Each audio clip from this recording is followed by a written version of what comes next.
Against one of the city's mayoral candidates. In Texas, a man was arrested for threatening lawmakers. Another man was charged for the Doral Club near Miami, Florida. While much of the country was protesting the president and Musk, or fretting about their retirement savings, U.S. markets took a beating. Higher the risk they could fall in love with each other. From a genetic point of view, this would be problematic if the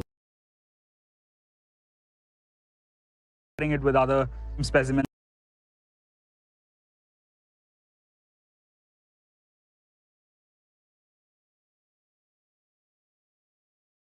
The Russians have been invaded by the Ukrainians. I mean, Kursk is a single oblast. The Ukrainians only ever actually controlled a fraction of a % of the Russian Federation, which is a continental landmass. But the media feeds into this thing, and then the media doesn't seem to want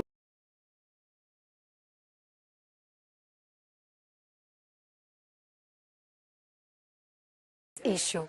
One of the main topics that the European Commission wants to address is water pollution, particularly with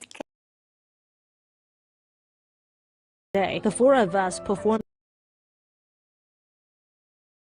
The department at this point is in a crisis. We don't have enough officers, and we just see this violence ramping up more and more. So at what point are we going to reach our breaking point? I don't know yet, but we're almost there. Scott, you were just saying something that I think is really important to be said. A lot of people assume that everyone that is in the Senate, everyone that is in the House of Representatives has some sort of detail with them. You just imagine that's the case. What is the truth? They don't. Rank and file members of Congress do not have security. The leadership levels do have some security, but the average member has nothing. Most state legislators in every state, they have nothing. I mean, the vast majority of elected officials in this country have little to no security whatsoever. And so, you know, when they go out in public, they're as exposed as anybody else. And as we've seen, you know, there are crazy people out there who are willing to do terrible things. I wonder if the punishment for this, you know, has to be severe. Like, there has to be a deterrence here. And you've got people taking action against elected officials right now. Maybe they're thinking, well, it won't be that bad on the back end. I think some examples need to be made right now of people, whether it's the Max Miller case or whatever. And it's not just elected officials, it's other political violence too. I mean, you had the Jewish ladies attacked in Colorado, you had the diplomats murdered in Washington, D.C., particularly on this Free Palestine, you know, outfit, which is increasingly violent.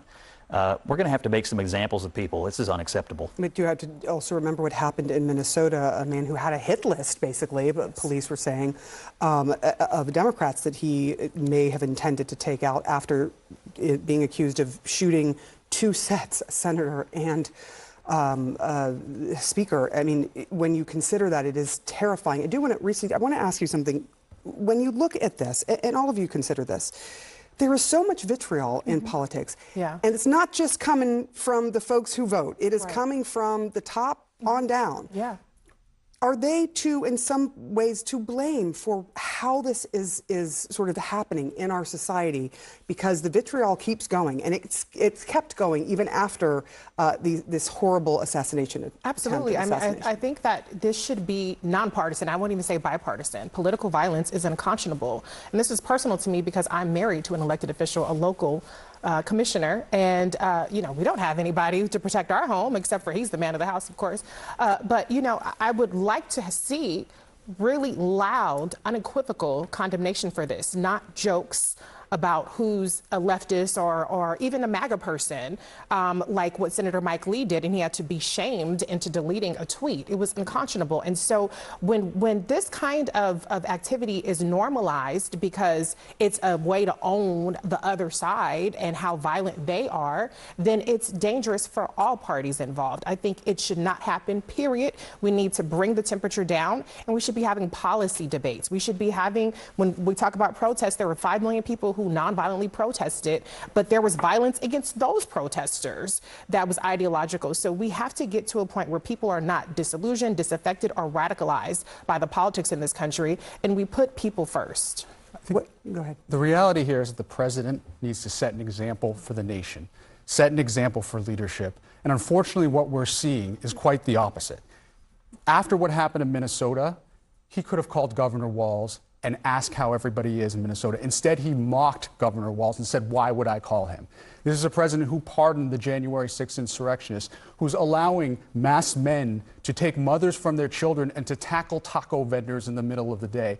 I think when people are seeing that kind of behavior, or they're seeing their own government say things like Senator Padilla didn't identify himself, when the video they shared, he clearly identifies himself, people are losing faith in their government, they're losing faith in their leadership, and it's causing much more of this.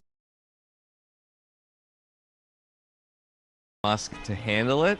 What we're seeing instead is that Trump has kind of taken Tesla under his protective wing, and that in this enfeebling, almost pathetic way, like you need Donald Trump to have a sales event on the White House lawn for you. So I think he's been treated very unfairly by a very small group of people.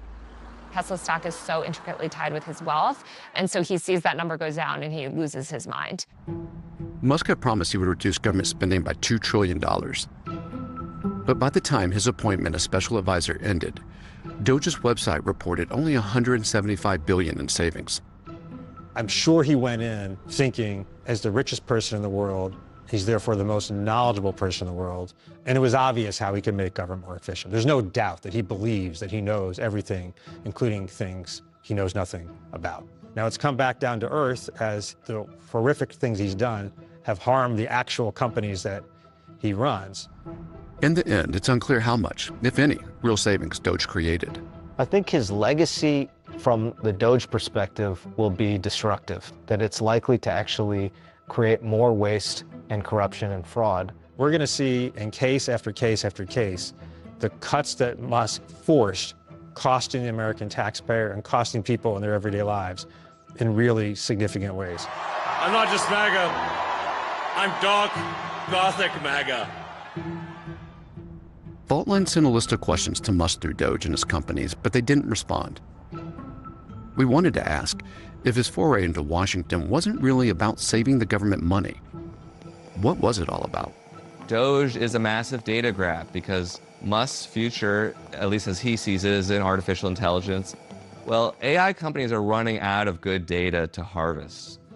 They've bought a lot, they've stolen a lot, but the government's repository of data is just unfathomable. It describes everything of how we live and work and how this country operates and its secrets and everything.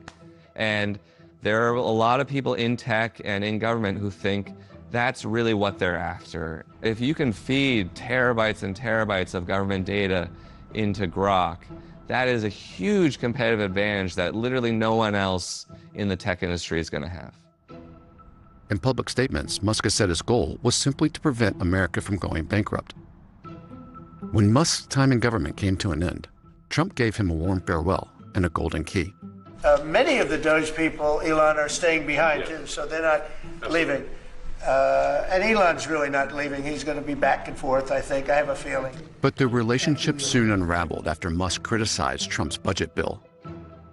What started as political disagreement spiraled into insults, accusations, and threats. Elon and I had a great relationship. I don't know if we're well anymore. I was surprised.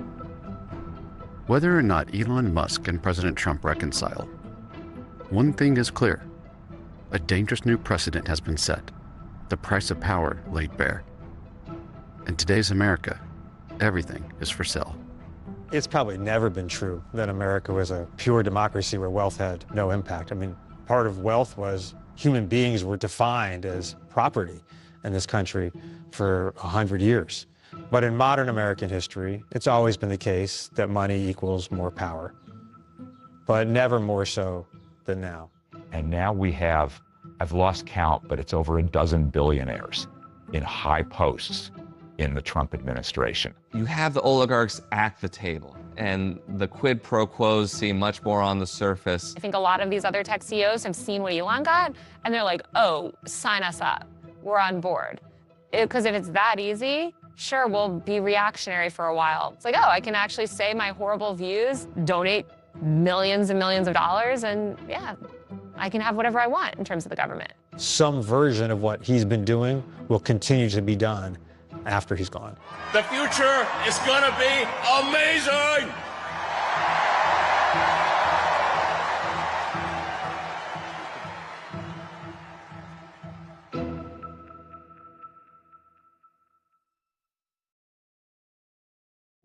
Haiti is in the grips of an unprecedented humanitarian crisis. As armed gangs and the state fight each other, the remaining medical staff are fighting against the total collapse of the few facilities still operational. Fault lines in beds with a team of doctors inside one of the last functioning trauma wards in the capital. The last lifeline on Al Jazeera. We're facing a future that we don't understand, we can't predict fully. Everyone here is stressed. Nobody knows what will happen. I need to stay positive. I realized that I need to do more with my life. I was like, you know what? I don't like myself. I want to change who I am. I want to be trustworthy. I want to be responsible. People keep getting inspired through the stories of others. Bringing the communities to consciously agree to put the past behind and move forward. Because all what we need is being able to move forward. And that isn't just a matter of science. That's a matter of what do you think about your fellow human beings? Because that is a matter of democracy.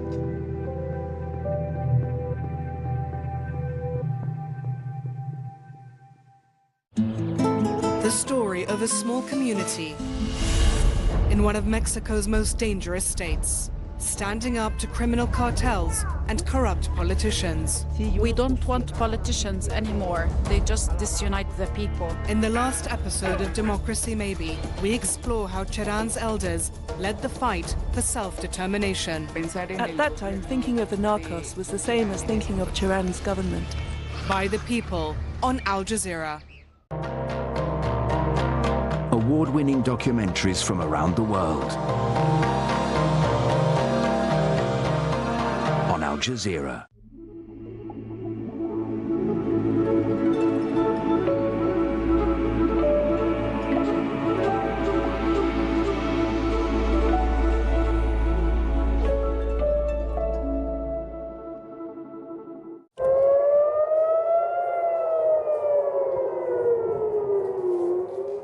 More Iranian missiles over Israel. Explosions are heard above Tel Aviv and buildings are set on fire.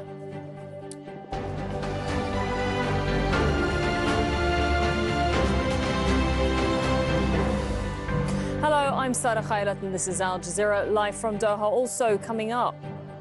What intelligence do you have that Iran is building a nuclear weapon? Your intelligence community has said they have no evidence that they are at this point. Well, then my intelligence community is wrong. Donald Trump doubles down on his claim that Iran is building a nuclear weapon, undermining his own director of national intelligence. Iran's foreign minister says he's ready for diplomacy after meeting his European counterparts, but insists Israel must stop its attacks. And there's no break in the violence in Gaza. Israeli strikes on the Strip killed more than 80 Palestinians.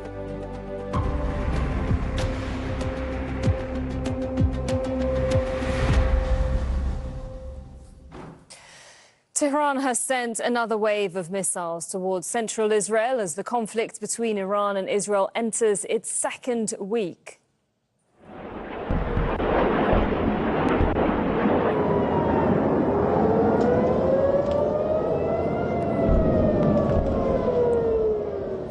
Fire has broken out in Israel's capital, Tel Aviv, and there's also been several explosions in the skies above the city. Meanwhile, Israel says it has launched a new wave of attacks on Iran. There's been damage to a building in the city of Qom, just south of Tehran. Now, the Israeli military says it's striking missile storage and launch infrastructure.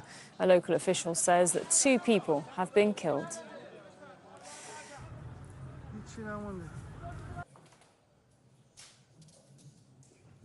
Right, well, let's go straight to Hamda Salhout, who joins us live now in Amman in Jordan. Hamda, what more details do we have about this latest launch of missiles from Iran towards Israel?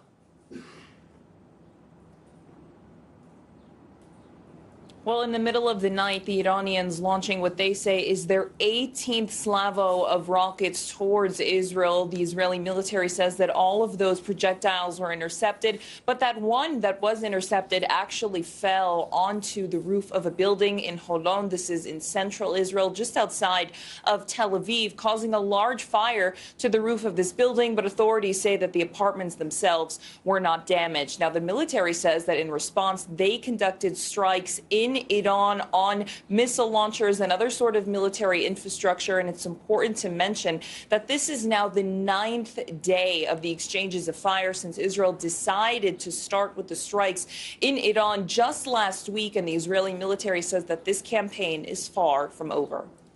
I was just about to ask you, actually, we're hearing in the last few minutes of Israeli strikes on Iran. Do we have any idea exactly where those are and where that is in relation to how much strikes it has been hitting for the last week? Well, the Israeli army says that their airstrikes are going to target all over Iranian territory. It's not going to be just located in specific parts. They say that anywhere where there's military infrastructure, that's where they're going to be targeted. In this instance specifically, we're learning about 2 people who were killed, several others who were injured. But it's also important to note that the Israeli military says that they have capabilities to keep this conflict going for a very long time, saying that they felt that they were under threat, that they had some sort of intelligence about Iran's nuclear program, about Iran wanting to destroy Israel, which is why they are conducting these types of airstrikes. Now, when it comes to the damage in Iran, it's also important to remind our viewers that the internet access has mainly been disconnected and cut off, further isolating the public and the population there. It's something that is causing a lot of pushback. So it's difficult sometimes to know exactly where things are going on, where they are located precisely because of the comms blackouts that happen quite frequently. But nonetheless, the Israeli Prime Minister Benjamin Netanyahu says that this is something that's going to continue, and Israeli airstrikes all over Iran are going to continue to happen and be seen in the days and weeks to come. Okay, thank you very much, Hamda Salhoud. That's the update there in Amman, Jordan. Now, US President Donald Trump has again insisted that Iran is close to developing a nuclear weapon and dismissed intelligence presented by his own spy chief. Director of National Intelligence Tulsi Gabbard testified before Congress in March that Tehran wasn't building a nuclear warhead. Now, the president's rebuke comes as Israel's attacks on Iran and Tehran's retaliation go into a second week. Intelligence do you have that Iran is building a nuclear weapon? Your intelligence community has said they have no evidence that they are at this point. Well, then my intelligence community is wrong. Who in the intelligence community said that? Your Director of National Intelligence, Tulsi Gabbard. She's wrong. Well, Heidi J. Castro is in Washington, D.C., and she says Tulsi Gabbard has just responded to President Trump's remarks. She just released a statement on X saying that it is the media, she says, that is quoting her out of context, when indeed she did say specifically that Iran is not building a nuclear weapon back in March. But she says the difference is that Iran can produce one within weeks if it so chooses. And she says that she and the president are in agreement that Iran cannot produce a nuclear weapon. But certainly, Gabbard is a representative of that isolationist wing of Trump's MAGA supporters. And she has been really sidelined out of this conversation as he's trying to decide whether or not the U.S. should join Israel in directly attacking Iran. Iran says that it is not directly negotiating with the U.S. any longer, but the White House says that there is still correspondence that's ongoing. But more on what Trump said, he was asked directly as well whether the U.S. could strike Iran prior to this 2-week window that he presented. And his answer was that Iran has a maximum of 2 weeks, so potentially opening the door there to a decision and perhaps even an attack on Iran prior to the conclusion of these 2 weeks. But on the flip side of that, he also said he wants to be a peacemaker, and he said that sending any troops on the ground to Iran would be, quote, the last thing you would want to do. So a lot of things on the U.S. president's mind, and he famously has said that he does not like to make a final decision until the final moment. Well, following talks with Iran and Geneva, European foreign ministers say they still hope for a diplomatic solution to the conflict between Israel and Iran. Foreign Minister Abbas Araghchi said Iran is ready to talk, but not while Israeli strikes continue. Now, he also said that Tehran's defense capabilities are non-negotiable. Milena Veselinovic reports from Geneva. A slew of diplomatic arrivals, all smiles and cordial handshakes. But behind the pleasantries, there is a lot at stake. The Iranian foreign minister met with top diplomats from the UK, France, Germany and the European Union in an urgent attempt to pull the spiraling conflict in the Middle East back from the brink. Earlier in the day, the Europeans met over lunch, unified in their demand for Iran to abandon all nuclear enrichment on its soil, a position that aligns with Washington, but one that Tehran has repeatedly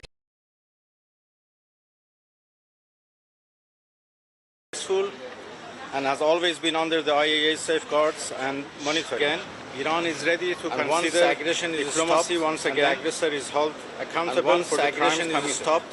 And in this regard, I made it crystal clear that Iran's defense capabilities. In this regard, I made it crystal clear that Iran's from the defense European side capabilities too, little sign of a breakthrough. From the European side too, little sign of a breakthrough. Ongoing discussions. We are keen to negotiations. Ongoing discussions and negotiations with Iran to continue their talks. Iran with negotiations with Iran continue their talks with the United States to continue perilous moment with the United States. Hugely important. This is a perilous moment. Regional escalation important that we don't conflict. The road to resolution looking uncertain. Of this conflict. After hours of talks, little detail on what, if anything, was achieved at this meeting. Little detail on what, if anything, that was achieved many times before about the need to de-escalate and continue dialogue, but many times before about the need to de-escalate and continue dialogue, but no real substance about how that can be achieved. What happens next is key. Both sides the US President Donald Trump might certainty lose large. What the US President Donald Trump might do Al Jazeera, Geneva, lose large. Al Jazeera, Iran, coffins of victims killed by Iranians.